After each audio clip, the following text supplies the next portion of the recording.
is what I do every day. It's like I'm a trucker. This is my truck. Al Morrow has been trucking for years, leading Canadian rowers to over 20 world championships and 7 Olympics. But his love affair with rowing started on a small corner of Lake Ontario.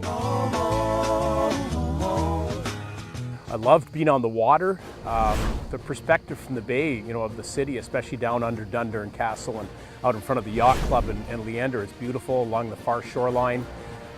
We used to row out to the Skyway Bridge. To me, it was all adventure. We used to be able to row into Cootes Paradise under the bridge when it was open. So to me, it was just fun. It was play, and it was play at its highest level. Al would reach the highest level of rowing on home soil at the '76 Olympics in Montreal. For me, being in an Olympic sport, a hardcore Olympic sport with really no professional opportunities, that's as high as you can go. So it was pretty thrilling at the time, and I was really lucky. I believe I made teams in the '70s that were, let's say, relatively easier to make. We weren't that strong in rowing, so I think I was almost right place, right time, and feel very blessed that I had those opportunities. But Al wouldn't waste any time transitioning to the next stage of his rowing career.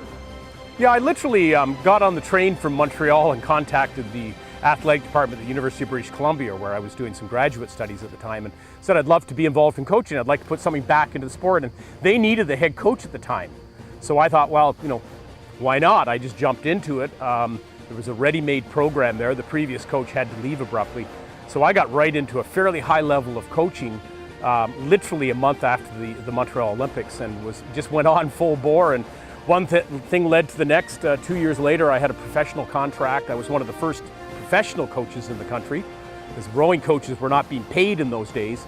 And it was almost like it was right place, right time, right person for that job, and one thing led to the next very quickly. Well, you have no choice but to keep your inside arm straight when you do that drill. In 1980, Al became a national team head coach.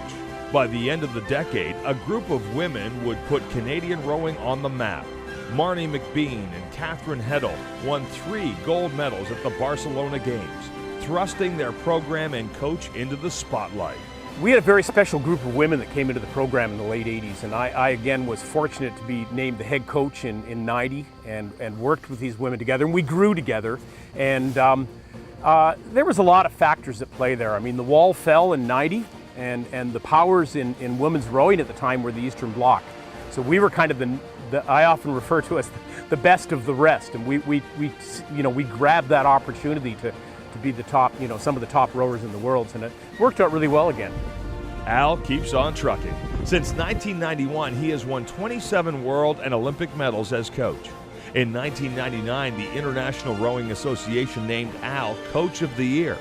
He continues to coach at the national level and is involved with the High Performance Center in London, where the women's teams train. This is Al Morrow's 8th induction into a Sports Hall of Fame. I'm honored, obviously, and especially in my hometown. I think it's probably the greatest honor you can get, to be recognized by your old friends, your peers, your city, your community. So it's definitely a huge honor.